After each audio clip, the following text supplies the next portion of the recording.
in anticipation of World Sjogren's Day. This time, the topic is dysautonomia in Sjogren's disease.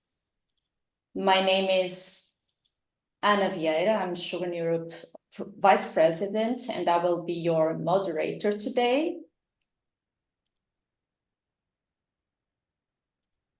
Some housekeeping for today's webinar. The webinar will be recorded and published on Sjogren Europe website as well as on our YouTube channel.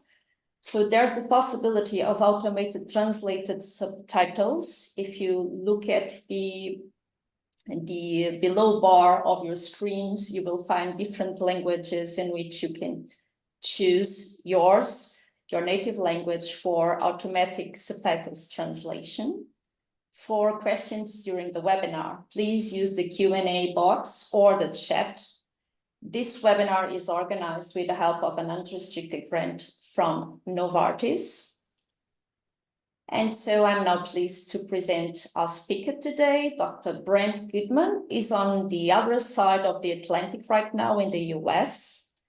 Thank you so much, Dr. Brent Goodman, for joining us. Dr. Brent Goodman has attended the medical school at Tufts University and completed neurology residency at the Mayo College of Medicine in Rochester, Minnesota, followed by fellowship in neurophysiology and neuromuscular neurology, also at the Mayo Clinic. Following his training, he was on the staff at the Mayo Clinic in both Rochester, Minnesota, and Scottsdale, Arizona, through February of this year. While at the Mayo Clinic, he served in various roles, including EMG Laboratory Director, Chair of Neuromuscular Neurology, Director of the Autonomic Laboratory and Clinics, and the Neurology Practice Chair. His research interests include neurophysiology, autonomic and neuromuscular neurology, and particularly the neurological complications of Sjogren's disease. He has won multiple awards for teaching at the Mayo Clinic, including a Lifetime Educator Award. In February of this year, he joined Metrodora Institute as Chief Medical Officer. So today's talk from Dr. Brent Goodman will be focusing on the latest research, treatment options, and advice on symptom management for dysautonomia. So now I will stop sharing my screen and will give the floor to Dr. Brent Goodman. Thank you so much, Dr. Brent Goodman, for being here today with us. Thank you so much for having me. Thank you for the invitation. It's great to be on with you. It's a tremendous privilege. I'm just trying to get my slides pulled up here quickly. Hopefully you can see them. Yes, we can. Great. Yeah, it's awesome to be here. Privileged to talk about dysautonomia and Sjogren's. It really is truly one of my primary interests and passions is trying to understand this autonomic nervous system impairment in Sjogren's, and not only in terms of establishing diagnoses, treatment options, which we'll talk about, but also I do believe that autonomic nervous system impairment is important to understand for the purposes of better understanding mechanisms involved in Sjogren's developing and in the disease course. So what I'll hope to talk about today is different patterns of autonomic nervous system impairment or dysautonomia in Sjogren's. We'll talk about some treatment approaches, and then hopefully I'll have a bit of time to talk about some opportunities and priorities with respect to dysautonomia and Sjogren's. And just in terms of general nomenclature, I'll run through this a bit, but dysautonomia just really means that the autonomic nervous system is impaired. It's a general term. And for those who may be unfamiliar or not very familiar with autonomic nervous system and what it is, this is the part of the nervous system responsible for controlling the body's automatic functions. And For reasons that I don't think are clear to anybody at this point, the autonomic nervous system is particularly susceptible to impairment in Sjogren's, much more in other autoimmune disorders, much more than in lupus, rheumatoid arthritis, etc. And I think it is important to try to understand why that is ultimately. I remind or have reminded trainees and medical students in neurology that with respect to Sjogren's and the nervous system, just about anything is possible. Also important to recognize that there may be different distinct mechanisms of disease in the different neurological disorders. A very, very tricky thing for those of us in neurology and for patients as well is that in neurology, neurological manifestations of Sjogren's may precede dry eyes and dry mouth. That's well established in the literature, but I don't think there's a widespread sort of recognition of that fact, and it can make the diagnosis of Sjogren's, particularly in those presenting initially with neurological manifestations, it can be very problematic. Also importantly, it's likely the case that antibodies that we use to make a diagnosis of Sjogren's are less sensitive in those presenting initially or early on in their course with neurological illness. So this provides some significant challenges for clinicians and patients alike in establishing a diagnosis of Sjogren's and then figuring out, of course, how to treat it. So in neurology, we break things down into central nervous system and then peripheral nervous system.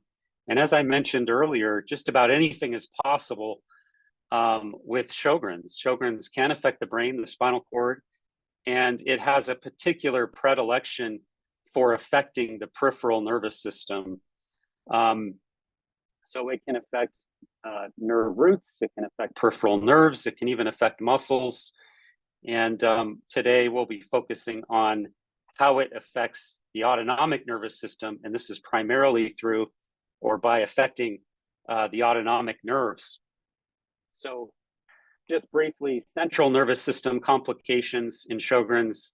I do, at least in the patients that I see a lot of headache in Sjogren's patients. That's very common. It's unclear to me whether that's something that is truly important and let's say distinct, and there are mechanisms that we need to understand there. We can see aseptic meningitis, which is basically an inflammatory response against the meninges, the lining surrounding the brain. Cranial neuropathies are common. So one of the more common ones would be trigeminal neuropathy or trigeminal neuralgia, which is the sensory nerve across the face. We can see spinal cord dysfunction, as I mentioned. Brain fog is an extremely common symptom in patients with Sjogren's. If one looks at the Sjogren's Foundation, when they tried to capture symptoms in Sjogren's patients, brain fog was incredibly common. And I don't think anybody really understands what those mechanisms are for brain fog or what might also be considered an encephalopathy or a cognitive disorder. As I mentioned earlier, the peripheral nervous system is a particularly common target in Sjogren's disease for reasons unclear. It probably has to do with, we think, how Sjogren's has a predilection for affecting the ganglia. The ganglia are the cell bodies of sensory and autonomic nerves, and these cell bodies seem to be particularly targeted in Sjogren's, and we don't know why that is. And the reason for that is most certainly is extremely important to try to understand. I first wanted to start off with a couple of cases just to kind of demonstrate the types of dysfunction that we can see in Sjogren's. This was an individual that I saw a number of years ago, first as a freshman at Arizona State University when I was in Arizona, and we diagnosed this individual with POTS, postural tachycardia syndrome, which I'll talk a little bit about. She initially did quite well, And then she went to the ER 3 times with facial swelling. And the ER, each time they weren't sure what to do with her. Initially, she was sent home. They didn't think it was anything life-threatening. They said, go home. The third time, they said, well, this could be mumps. You've got swelling of your parotid glands. And they called our ENT doctors in the Mayo emergency room, and a physician's assistant in the ENT division said, this patient has POTS. We have seen Sjogren's in a number of POTS patients. We'll do a minor salivary gland biopsy. They did a minor salivary gland biopsy right from the ER, actually. And this individual was diagnosed with Sjogren's, ultimately based upon a minor salivary gland biopsy. Another case that I saw, an individual with nasty headaches, muscle pains, fatigue. She was hospitalized for syncope and near syncope, so fainting and near fainting. She also reported whole body numbness and tingling, and also reported significant weight loss and early satiety, which is fullness when eating, so feeling like you fill up too quickly when eating. And she was diagnosed with orthostatic hypotension. When we studied her in our autonomic lab at the Mayo Clinic, you can see here in red, this is tilt table testing. This is blood pressure in red here, and you can see this large drop in blood pressure. That's orthostatic hypotension, a drop in blood pressure. So that autonomic nervous system is not maintaining a normal blood pressure with an upright posture. And then down below, this is sweating. So what we do is we put capsules on the skin and we capture sweating at 4 sites: forearm, upper leg, lower leg, and foot. And we try to record sweat responses. In this case, you can see that this individual didn't sweat at all. So the autonomic nerves controlling blood pressure and sweating were affected, in this case, by Sjogren's. You can see here, here's SSA antibodies very elevated, so suggesting that this individual had Sjogren's. Here's another case of numbness, weakness, and then she developed arm weakness and then a bunch of fainting episodes, but also with lightheadedness, diarrhea alternating with constipation, nausea. So this really was a kind of a multiple autonomic systems. She was diagnosed in outside hospital with Guillain-Barré syndrome, which she didn't really have. This individual had orthostatic hypotension with a neuropathy. And I'll show you her autonomic testing here. Again, orthostatic hypotension with a drop in blood pressure, and she sweated very, very poorly. So again, the autonomic nerves controlling sweating and blood pressure and other things were affected by Sjogren's. And here in green, hopefully you can see this. What we have people do is do deep breathing. So they breathe deeply at 6 breaths per minute, and then we capture how the heart rate varies with inspiration and expiration. So normally, when we inspire, our heart rate increases. When we exhale, heart rate decreases. And so when you hear about heart rate variability, this is how that gets measured. And patients with Sjogren's not infrequently will have reduction in heart rate variability on formal autonomic testing. So that's when people talk about reduced heart rate variability, this absolutely can happen in individuals with autonomic neuropathy. And just last case, this was a physician I saw with paresthesias or sensory symptoms, and he noted high heart rates with standing. Unfortunately, had been diagnosed with a psychogenic disorder, and then later developed dryness. So again, the neurological stuff beginning first, and then dryness developing later.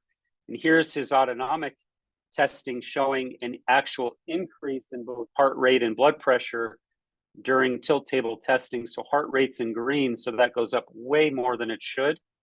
But also blood pressure goes up. So some patients with Sjogren's have autonomic dysfunction of the type where both heart rate and blood pressure will go up abnormally with testing.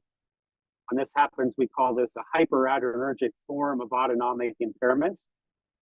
This is a real thing. It happens. It's under-recognized, unfortunately. It shouldn't be.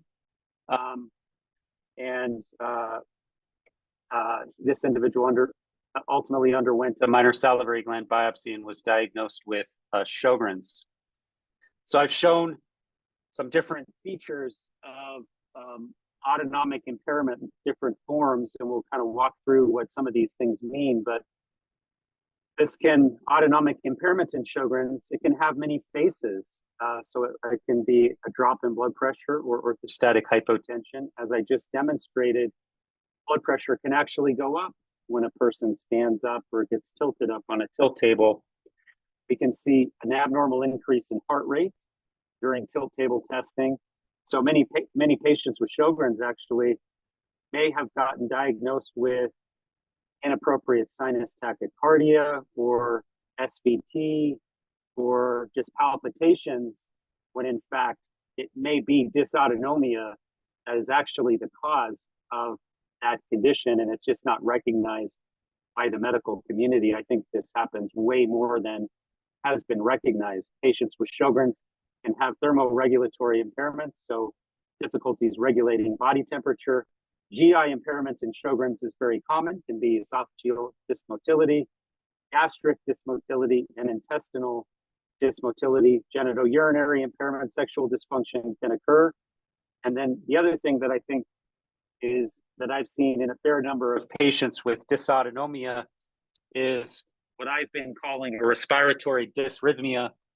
And this is where it's distinct from interstitial lung disease, which can be a complication of Sjogren's. This is a dysautonomia of respiration, and this can look like people feeling shortness of breath without any primary pulmonary disease. And the other way that this manifests is with intolerance of being at altitude. So intolerance of being at altitude can sometimes also be a marker of dysautonomia. So as I mentioned earlier, dysautonomia just means that the autonomic nervous system isn't working right. We call orthostatic intolerance. What we mean there is that these are symptoms that are present when upright that get better when a person sits or lays down. One of the more common forms of autonomic dysfunction is called postural orthostatic tachycardia syndrome or postural tachycardia syndrome. And for reasons unclear to me, many Sjogren's patients will have a postural tachycardia with standing that looks like this disorder POTS, but it actually may be the case that it's Sjogren's that's actually the cause of this postural tachycardia. And what we're looking for there is a 30 or more beat per minute increase in heart rate with standing. So this is tilt table testing down below with blood pressure staying the same. So blood pressure does not have to drop. In fact, it shouldn't drop in this disorder. And then you see in green, you see when we tilt the patient up, the heart rate goes up excessively. You can see it as we keep the patient upright. The heart rate is approaching 150 beats per minute. So this is about a 50 beat per minute increase in heart rate as a person stands up, and that's way abnormal. As I mentioned earlier, orthostatic hypotension is where the blood pressure actually drops with standing or with tilt table testing, as in this picture here in red, where the blood pressure drops. And you also see in this picture here, heart rate in green. What you would like to see if blood pressure dropped, let's say a person lost a bunch of blood, or they're very dehydrated for whatever reason, that wasn't an autonomic issue, let's say, blood pressure drops, we should see the heart rate go up in green. So that should go up a lot. In an autonomic disorder, when the blood pressure drops, the heart rate doesn't go up. And that's how we know that a person has an autonomic disorder. And it's not just that they're dehydrated or anemic or something like that. Now, Sjogren's disease has a predilection for affecting the autonomic nerves. So these are the nerves that go to the sweat glands. They go to the blood vessels, controlling blood pressure. They go to the heart, controlling heart rate. They're involved in temperature control. They go to the enteric nervous system and control GI function. Go to the bladder. Sjogren's disease has a predilection for affecting these autonomic nerves. But likely it's probably not the nerves itself most of the time. As I was mentioning earlier, it's likely the cell body of the nerves, and the cell body is kind of what's responsible for controlling the metabolic function and health of the nerves that then go into and out of that cell body. So here's an example of a autonomic neuropathy in somebody with Sjogren's. So very high blood pressure, what we call supine hypertension, while laying flat supine, and you see in red a drop in blood pressure when tilted up, no increase in heart rate. Sweating is very abnormal. So these autonomic nerves that control autonomic function are dysfunctional. As I mentioned earlier, and I'm mentioning this again and again because I see this is missed, and it frustrates me very much. This is missed in medicine, where people will have an increase in blood pressure when they stand up. And this happens in Sjogren's. It's under-recognized. And when we see this is what we call a form of hyperadrenergic dysfunction. So what we mean by that is when the fight or flight part of the nervous system gets challenged, it responds in an excessive way. So, blood pressure should stay the same when we stand up, even if we're dehydrated. But what's happening here is that sympathetic or fight or flight part of the nervous system, with that challenge, it responds excessively and drives the blood pressure and heart rate oftentimes too high. And this is what that looks like. You see, when we tilt the patient up, there's a little bit of a drop in blood pressure, and then you see the blood pressure here in red. It actually goes up during tilt table testing. And this is really what I mean. And this can be very, very uncomfortable for patients. Patients can feel lightheaded. They can feel short of breath. They can feel fatigued and weak and have poor exercise tolerance. So as I've been alluding to, as I've gone along, there are different autonomic systems. And when we're evaluating somebody where we're suspicious of there being an autonomic disorder, we go through these individual systems to say, hey, are these systems dysfunctional or not? And if so, how, and how bad does it seem, at least based upon the history? And I would say many of the Sjogren's patients I see actually have problems in multiple of these systems, and they may be so long-standing in some of you all that you may not even recognize it as being abnormal. It may not even be recognized as being abnormal. So I'm going to run through these different systems. So the adrenergic system refers to the sympathetic or fight or flight part of the nervous system that should maintain normal heart rate and blood pressure withstanding. And this, if dysfunctional, can result in any number of symptoms withstanding that can include lightheadedness, dizziness, fatigue, head or neck pain. People can sweat, they can feel weak, they can have exercise intolerance, they can have any number of symptoms. You can have brain fog that is present when upright. So this is, again, a result of that abnormal heart rate and blood pressure control. Autonomic impairment, just like in Sjogren's, can be associated with dry eyes, dry mouth. I would also say that it is the autonomic system that's responsible for controlling lacrimation and salivary function. So when the sympathetic system gets revved up, that thickens saliva, for example. So that's why when you get nervous, say before a talk or before a performance, your mouth gets a bit dry, right? And you may want to drink water. Some people call it cotton mouth. That's sympathetic function controlling the lacrimal glands. That's why I've been saying for quite some time now, we actually need to understand how autonomic nervous system function may be affecting what's happening in the salivary glands and lacrimal glands in Sjogren's patients. It's probably actually important to understand that. So many Sjogren's patients don't sweat normally, and that can manifest as increased sweating, decreased sweating, heat intolerance. Sometimes people don't do well in the cold either. Bladder can be affected, incomplete emptying. Sometimes people may not be able to empty the bladder at all. Many people with Sjogren's have what's been diagnosed as interstitial cystitis. That's probably mast cell dysfunction affecting the bladder. I'll talk hopefully about that a little bit shortly. but the genital urinary system can be targeted. Sexual dysfunction can also occur. GI, again, very under-recognized. Many patients will just get diagnosed as having irritable bowel syndrome, whatever in the heck that is. We need to keep in mind that patients with Sjogren's can have enteric nervous system dysfunction. That's where the nerves controlling GI function can become involved. So esophageal function can become impaired, resulting in swallowing impairment. People can develop nausea, vomiting, early satiety.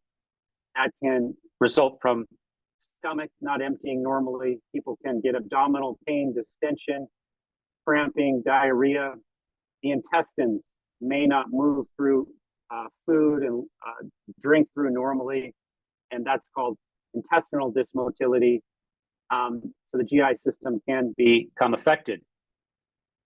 This really shouldn't be a surprise to anyone that the autonomic nervous system gets impaired in Sjogren's patients, but it seems like people are often surprised for reasons unclear to me.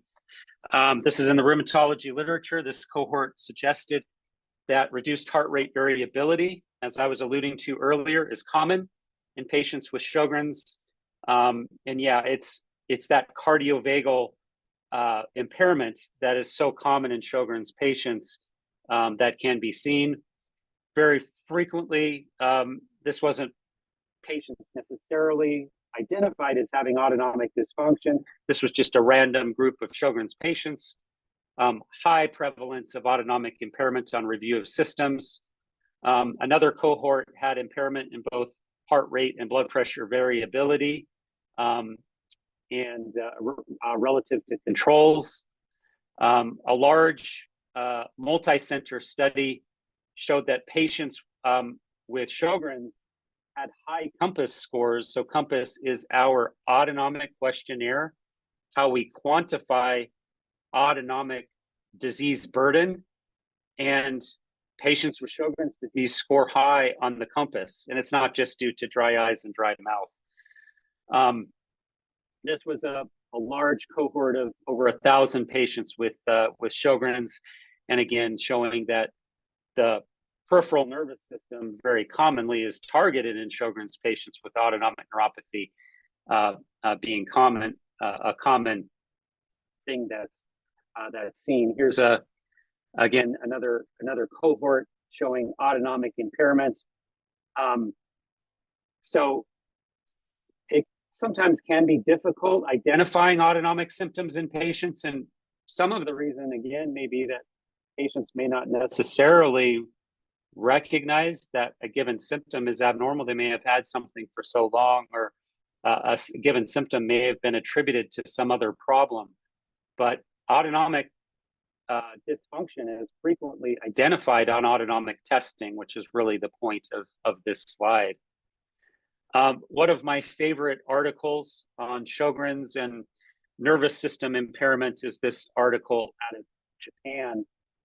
And this suggests that autonomic failure, so really severe autonomic impairment, is associated with a very severe form of Sjogren's related neuropathic dysfunction, and that's a ganglionopathy.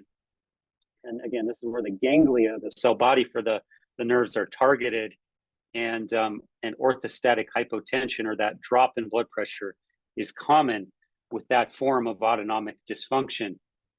So importantly, the autonomic symptoms in this cohort, they oftentimes weren't the initial presenting symptoms, but in some of the sicker patients with autonomic dysfunction, the patients could present or progress fairly significantly and rapidly.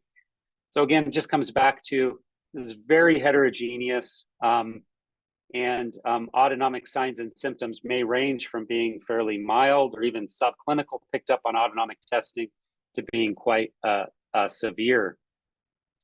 And this slide demonstrates just the range of autonomic dysfunction in these patients, and just showing that abnormalities in blood pressure, pupillary abnormalities, GI abnormalities, and then urinary disturbances can occur in Sjogren's patients. And it's common actually in all of the different forms of neuropathies associated with Sjogren's. This was a series from our place at Mayo, where I was interested in just demonstrating the different forms of autonomic dysfunction and what people looked like in a fairly small cohort, but people could look like POTS, they could look like autonomic neuropathy, and both gastrointestinal and genitourinary symptoms were actually very common in our patients that we thought was autonomic in nature. And one of the things more recently I was interested in looking at, so it can be very difficult to tease out whether somebody has POTS, which is where they have that abnormal increase in heart rate with standing, and whether it's just POTS or whether POTS is related to the Sjogren's or not. So I was interested in, I'm still interested in trying to figure this out. It's not easy. But so we looked at this cohort, we looked at 60 Sjogren's patients with 60 POTS patients, and the POTS patients who ultimately looked like they had Sjogren's and maybe not POTS, they had autonomic symptoms for a long time prior to Sjogren's getting diagnosed. Sjogren's was mainly diagnosed subsequent to the POTS diagnosis, and most of the patients had dryness, and GI symptoms were extremely common in our group. And so then I looked at in this group whether, so the different forms of autonomic dysfunction, you can see that GI dysmotility was super common in people who looked like they had POTS, but had evidence for Sjogren's as the cause of their autonomic dysfunction. SSA was abnormal in about half of the patients. In the other group, we established the Sjogren's diagnosis by demonstrating an abnormal minor salivary gland biopsy. So I've been saying to neurology, hey, an normal SSA doesn't rule out Sjogren's.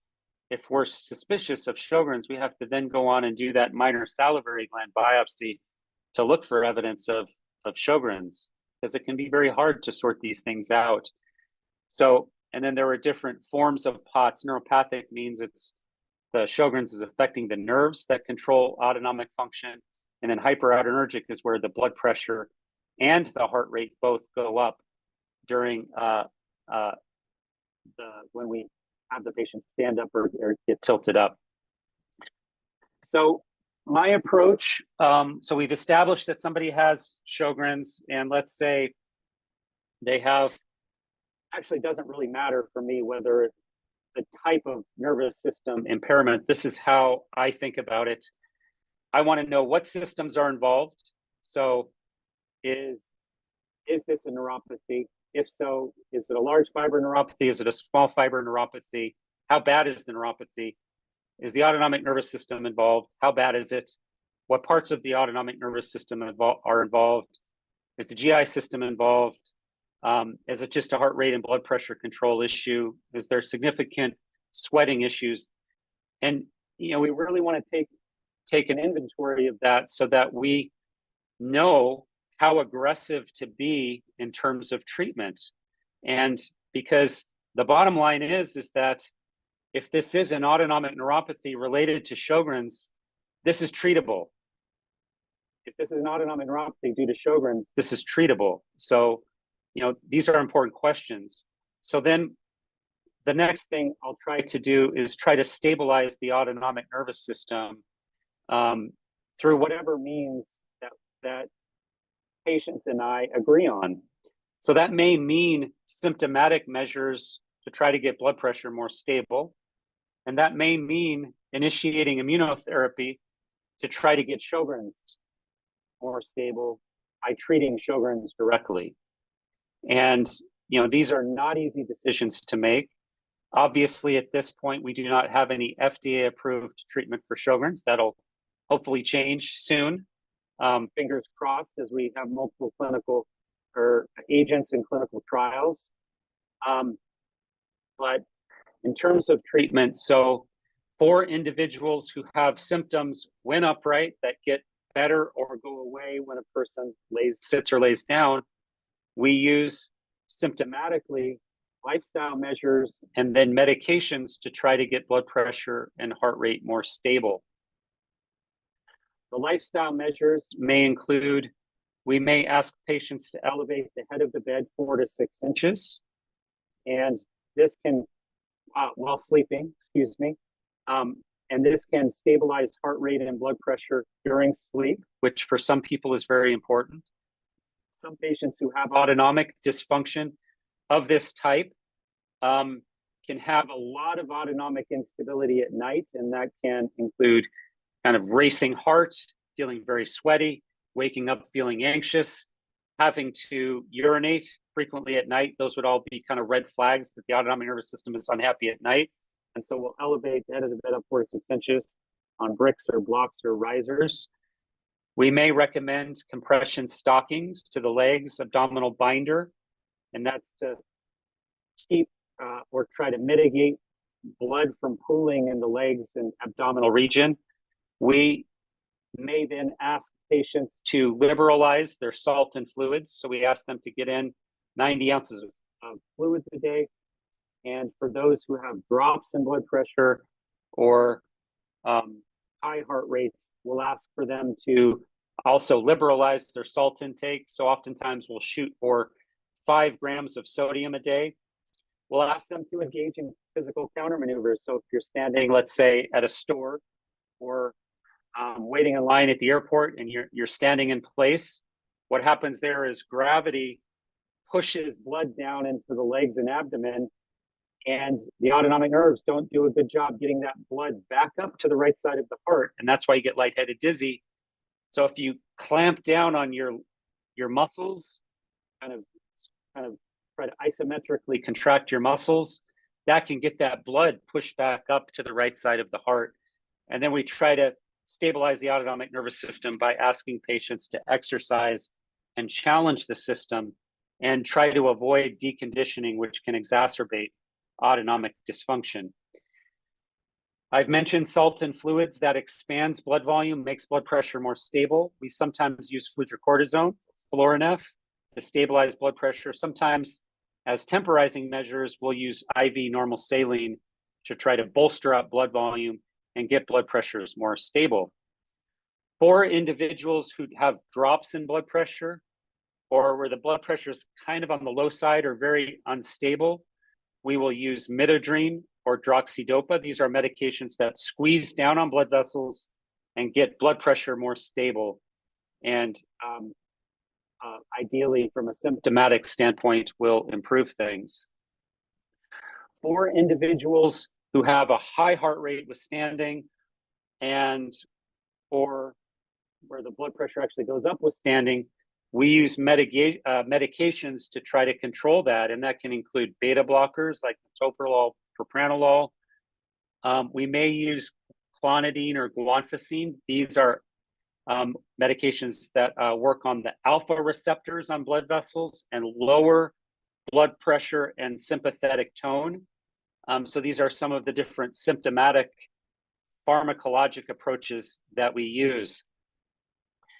Now, in terms of immunotherapy for dysautonomia, this is how I approached it at this point. So I've become a big fan of ketotifen in Sjogren's patients. This is an off-label use.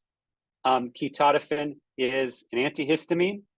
It's a mast cell stabilizer. And for reasons unclear to me, Sjogren's patients have a lot of issues with mast cells. Mast cells are allergy cells in the body.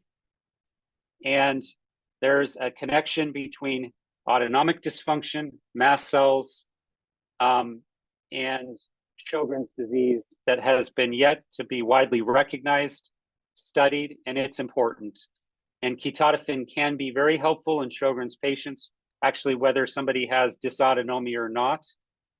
Ketotifen in the US gets compounded So we compound it. It's available in eye drops. I do believe it's available in other formulations elsewhere, but it can be very helpful. Hydroxychloroquine, used often first line for lupus and Sjogren's. I'll definitely use it. I've become a fan of low-dose naltrexone. Been using that for many years now. And it's a gentle immune modulator, and can be helpful for some patients with Sjogren's. It can be helpful both as an immune modulator and sometimes can be helpful for pain. So we'll use that. I have used immunoglobulin quite a bit over the years for patients with Sjogren's, both IVIG and subcutaneous immunoglobulin. Anecdotally, I can tell you that it seems to work in many of our patients. We just wrote peripheral nervous system guidelines in Sjogren's, and in those guidelines, which hopefully will be coming out sometime in the not too distant future, we actually recommend immunoglobulin for individuals with significant signs and symptoms related to autonomic dysfunction in Sjogren's. But really, we need a clinical trial to demonstrate efficacy of immunoglobulin in Sjogren's. I sometimes will use rituximab, usually adjunctively in conjunction with immunoglobulin for individuals who maybe are responding to immunoglobulin, but maybe not optimally. And then there have been some recent articles utilizing hydroxychloroquine and leflunomide together in patients with Sjogren's. And sort of anecdotally, there's some general feeling that may have beneficial effects on immunotherapy in dysautonomia. So a couple of other things just to mention. I will sometimes, very frequently actually, try pyridostigmine for symptomatic measures. Pyridostigmine works on acetylcholine. Acetylcholine is a neurotransmitter in the GI system. So it's used to help with motility, so get things moving through the GI system. It's also the neurotransmitter from nerve, the sweat gland. So it's responsible for helping us to sweat. And then it's the neurotransmitter between neurons in the autonomic system. And then also it is the neurotransmitter that is involved in lacrimal and salivary control. So sometimes I'll use Mestinon to try to help with fatigue, dryness, autonomic instability, constipation. And I would guess that a number of people on this video probably have some of these symptoms. So in those in whom dysautonomia is considered to be potentially a contributor, it's very reasonable to do a trial of pyridostigmine when dysautonomia is suspected. I mentioned earlier that I take this very seriously. I think it's important to identify dysautonomia when it occurs, because this is potentially interventionable, improvable. So I had this very small cohort, admittedly, and this is all just anecdotal, but I treated Sjogren's patients with IVIG and then one patient with rituximab. And in the purple box there is scores on autonomic testing. So we did autonomic testing prior to and then following treatment. And you can see those scores 5 to 1, 2 to 1, 8 to 2, 2 to 1. That's actual improvement on autonomic testing. Improvement on autonomic testing. That's not just symptoms improving, but autonomic testing improving. So this is demonstrating that with immunotherapy, we can actually improve neuronal function. So what I've heard a lot from rheumatologists over the years that frustrates me tremendously, there has been this general sense that, well, Sjogren's is hard to treat.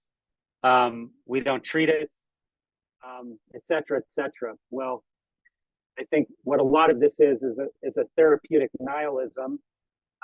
It's hard to treat, so I'm not going to treat it. If you never treat it, you don't know if it's going to respond. So what I'm saying is I've got pretty good evidence that people actually respond to treatment. Obviously, this is all going to change when we get FDA-approved and then across the world, therapies approved for Sjogren's. But still, it's going to be important to recognize that dysautonomia exists and that we should be targeting and making sure that the neuronal impairment that's present due to Sjogren's is also improving on the treatment, and that it isn't just pain and fatigue improving to a certain extent, right? Absolutely, so, again, yeah. Sorry to interrupt you, just to let you know that we have so many questions popping up, but you're in the conclusion, so go ahead. Yeah, sure. So yeah, to conclude, dysautonomia, common, under-recognized, and potentially immunoresponsive. And with that, yes, I'm done. And I'd be happy to try to answer questions in the time remaining. Well, they're popping up like mushrooms. I don't know. Let's see if I can. I will start with those we got beforehand by email. So one of the questions was whether autonomic dysfunction can be associated with cognitive dysfunctions. We understood it is. And problems such as anxiety and obsessive intrusive thoughts, as this patient noticed that her autonomic neuropathy is very bad, and when her autonomic neuropathy is very bad, she notices that she has this anxiety and obsessive intrusive thoughts. Is there a connection? Yeah, so good question. So what's important to keep in mind is that when the autonomic nervous system gets activated, the sympathetic fight or flight part of the nervous system, one of its jobs, so if you just break it down very simplistically, the job of the autonomic nervous system is to keep us alive, right? So when the system thinks it's under threat, it's going to make us anxious. That's its job. And so, yes, absolutely, when the sympathetic nervous system becomes active, anxiety can or is very frequently and really should be a part of that. Now, it's very important, though, to recognize that, hey, this anxiety is a part of my autonomic nervous system being activated, and not to get oneself even more anxious on top of it, because if one says, oh, I'm anxious, I've got autonomic nervous system impairment, and then I get more anxious, that's just going to make the system more unstable. So it's important to recognize it, and then to try to modulate that as best as you can. If that autonomic system activation is significant, then we would also use pharmacologic therapy oftentimes as well to modulate it. Another question here is there an established link between Sjogren and Parkinson's disease? Because it seems this patient in particular has been diagnosed with Parkinson's disease and Sjogren, and she also suffers from long COVID, and she feels that the symptoms of dysautonomia have been exacerbated by long COVID.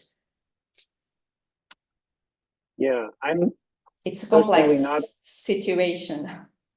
I'm personally not aware of a relationship between Parkinson's and Sjogren's.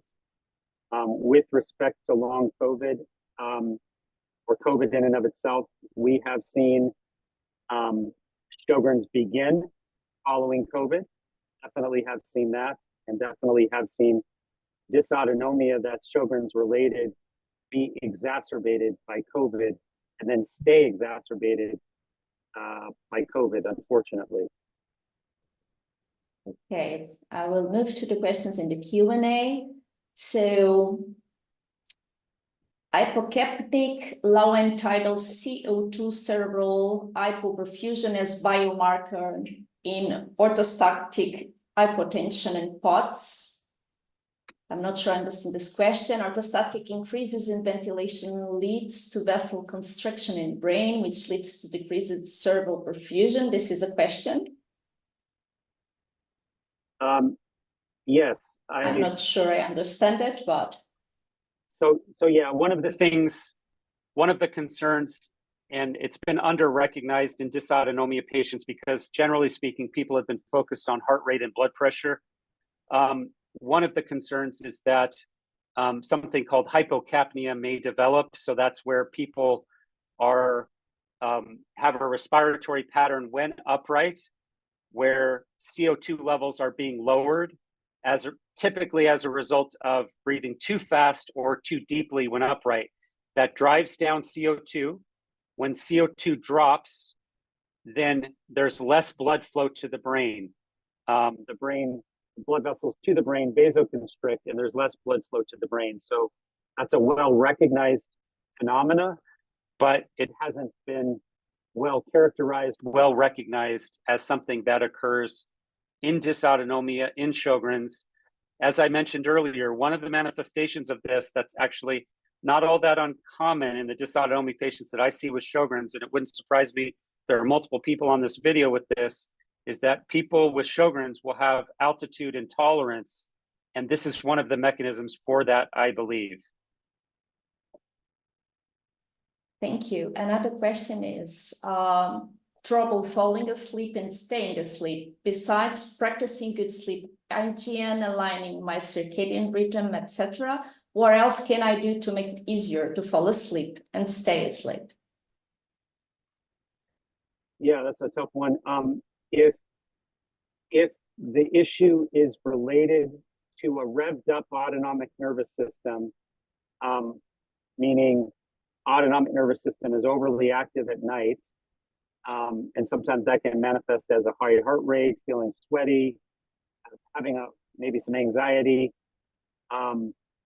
or if one wakes up with that, we'll have patient elevate head of bed 4 to 6 inches.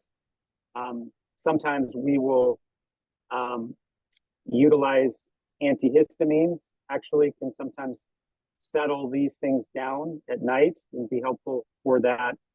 For those with significant dysautonomia at night where the system's very unstable, we will sometimes actually even use beta blocker or clonidine or guanfacine. These are medications that settle down the autonomic nervous system at night. Another question is, you've lectured that dysautonomia and POTS subtypes and symptoms change over time. What are good approaches for hypotension and narrowed pulse pressure phases? Yeah, so for hypotension, so that's when the blood pressure drops during while person's standing up or during tilt table testing, we will have a person increase salt fluids, use compression, and then we may utilize the medications fludrocortisone, which expands blood volume, works on the kidneys to increase salt and water absorption. We'll use midodrine and droxidopa. That's our pharmacological armamentarium for that. The collapse in pulse pressure is very, very tricky. That can result from any number of different things. Sometimes it can result from, for example, just low blood volume. So sometimes we'll have people increase salt and fluids, and that can sometimes help. Sometimes it's just that the autonomic system is revved up so much that that'll actually narrow the pulse pressure. So that really requires a fair bit of thought and collecting data and trying to understand what's driving that collapse in pulse pressure, but very, very common in dysautonomia. And also important to recognize that, the autonomic nervous system with dysautonomia, what the system doesn't like is blood pressure instability and heart rate instability. So it's these fluctuations and swings in blood pressure, they change a lot. And so the goal of all of these treatments is to get these systems more stable, the blood pressure and the heart rate more stable. Okay, thank you. What is the best thing to do for those thinking they may have seronegative Sjogren's?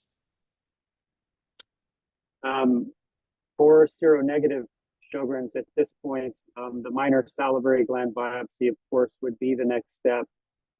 If that's negative, in my opinion, that actually does not rule out Sjogren's. No test is 100% sensitive. And we in our neurology literature definitely know that the minor salivary gland biopsy is not perfect either. And an SSA is far from perfect. I don't know what to do with this question or this issue. It's frustrating. I see it a lot where I'm really suspecting or suspicious of Sjogren's. We need better biomarkers, in my opinion. Something that also comes up is the early show panel. Very frequently abnormal in patients who have Sjogren's and who are suspected to have Sjogren's. I don't know the utility of that. It's not terribly actionable. And, the stakes here are pretty high, right? As we move into the age of pharmacotherapy, these things get approved for Sjogren's. Hopefully we get better biomarkers here so that insurance companies don't tell us, hey, we can't use this therapy, even though we suspect Sjogren's for whatever constellation of symptoms. Yeah, absolutely. Another question here is, would testing for autoantibodies blocking M3 muscarinic receptors be helpful to identify dysautonomia in Sjogren? That's a great question. There's a little bit of literature on muscarinic receptors just in dysautonomia in general with POTS, and then there's a little bit of a literature with Sjogren's as well. And so, yeah, it's a very interesting area, and might it be an important biomarker in Sjogren's patients potentially? I don't know that I would use that as the screening test, because, autoantibodies, they're always going to have their limitations. And, my job as a neurologist, physician, is to listen to you all. It's not to pay attention to a blood test. And so if I think that you have an autonomic sign or symptom, I'm going to trust what you say, and I'm going to trust my own clinical judgment over a particular lab test, or quite frankly, even an autonomic test. Thank you so much. Another question is there any imaging modality available that can assess for small fiber neuron ganglionitis causing symptoms? Yeah, that's a great question. It's something we've been interested in, and there's definitely been some talk about amongst people who recognize that, Sjogren's probably targets the ganglia.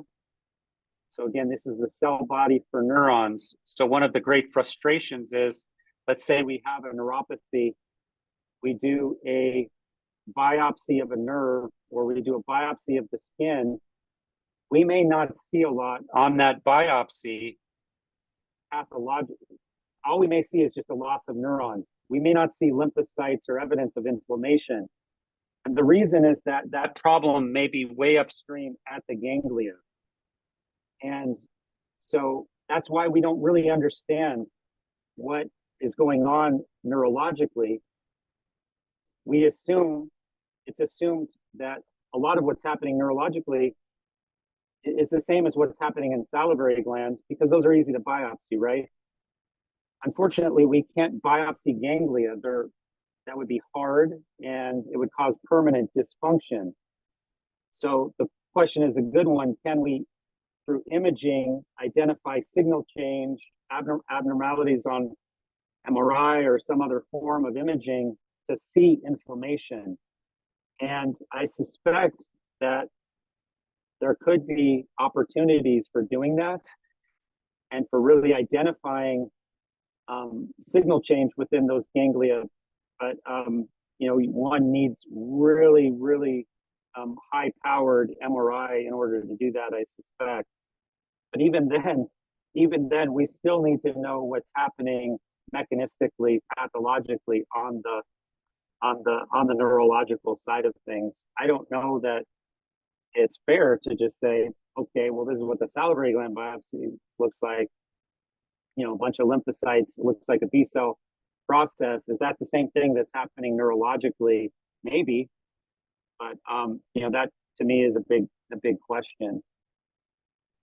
Another question here, and I'm not controlling time. Patty, hope you are in control of time. There's a Sjogren's patient here with many other diseases with muscular, neurological, and pulmonary damage. And the question is, she would like some practical advice for a better life with these issues. The muscular and neurological parts are the ones who mostly impact our life. So as treatment, she already uses Plaquenil and anti-inflammatories. Is there a practical advice you would give to this patient? So if somebody has done hydroxychloroquine or Plaquenil, we will sometimes add on low-dose naltrexone to see if that moves the needle at all as the next step. And then for me, the next consideration would then be immunoglobulin, IVIG or SCIG for the neurological piece. And so that might be a next step.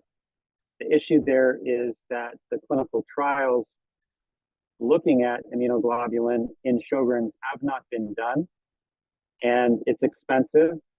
It has some side effects as well. So a lot of, at least in the United States, the insurance companies are not super excited about paying for immunoglobulin for Sjogren's. So I mentioned earlier that myself and multiple other rheumatologists, a few other neurologists have put together peripheral nervous system guidelines for Sjogren's. Those hopefully will come out later in the year, where we talk about how we would recommend immunotherapy in the different forms of peripheral nervous system impairment in Sjogren's, which would include autonomic and different forms of peripheral neuropathy. I'm going just to ask you a couple more questions, and maybe we can agree that you can answer in a 1-2 months time to the remaining ones, because there are so many. There are over 50 questions here. So I will just ask you 2 more questions to finish up with, and then we may agree on a way of answering all these throughout time in a written basis, something like that. So the next question would be, do you have any thoughts on why progesterone only pill improves orthostatic intolerance in some patients? Yeah, great question. So the hormonal aspects of dysautonomia are not well understood. Unfortunately, they should be. It's actually kind of an embarrassment, because POTS, one of our most common autonomic disorders, is also female predominant, just like Sjogren's is.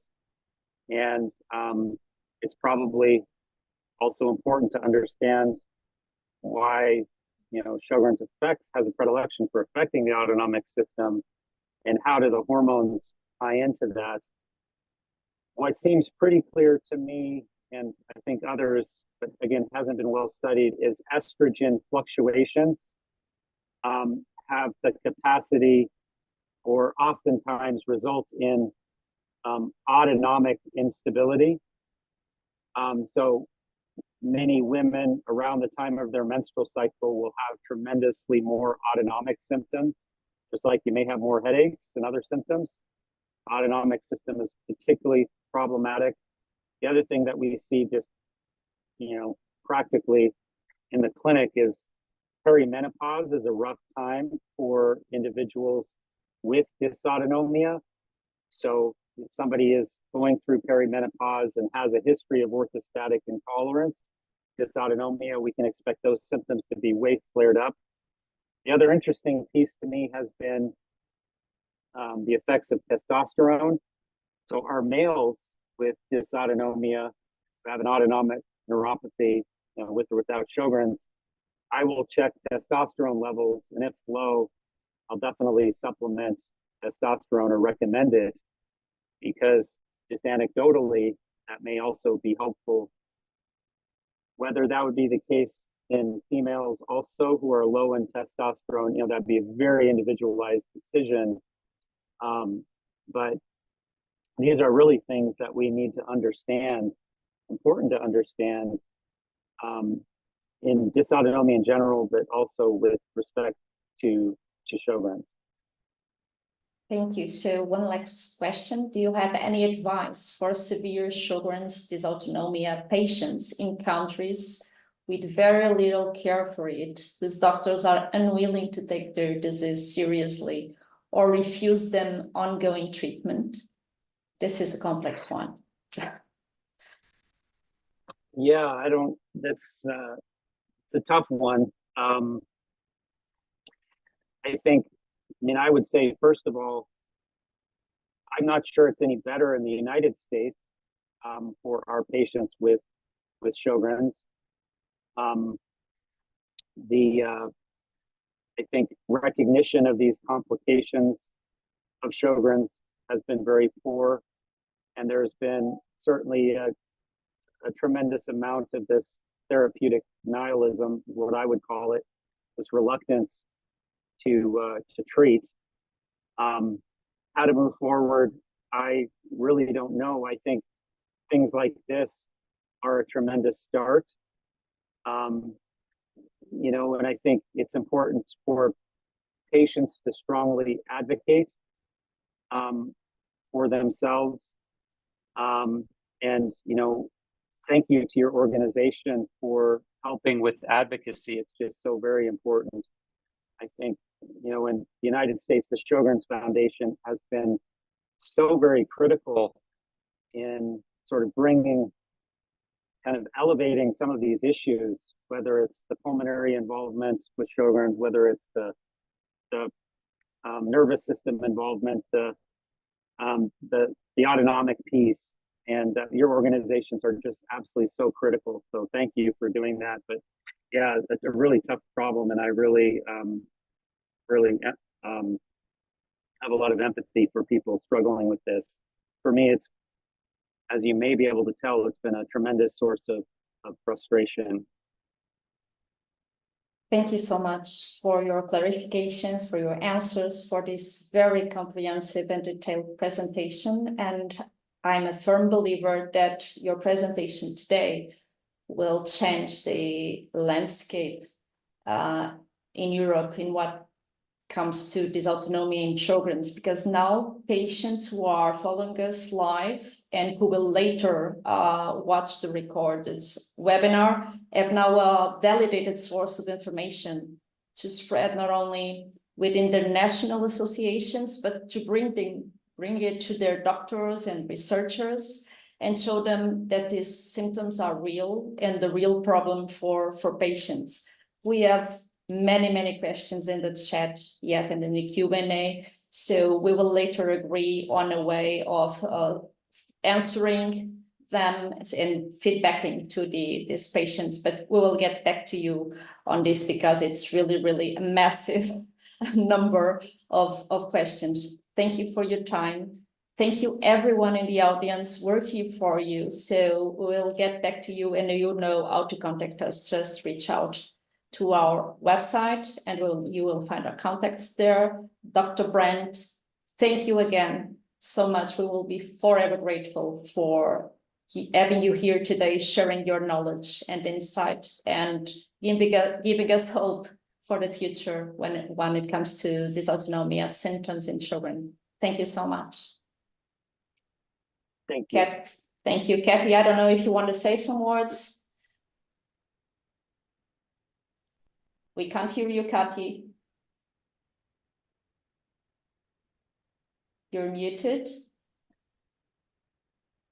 Okay, no, but just want to thank you, Dr. Gutman, and just have an email exchanges to have a time slot, timeline, how much time, how much months does he want to answer the questions, because it's over 80. They came from QA and chat, and we have to manage and cope and group them and then send them to Dr. Gutman if he's willing and if he has the time, Dr. Gutman, to answer to that questions, because some of them are very interesting and very important. I think this shows how thirsty patients in Europe are for information on this topic. They can't get answers anywhere. I think this shows that.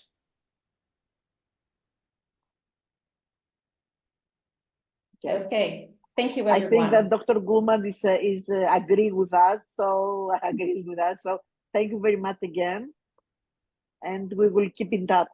And thank you all for being or for participating to our webinar. And thank you, Coralie, thank you, Joyce, and everybody in the board. Thank you. Thank you, everyone. Bye-bye. Thank you. Bye. Bye.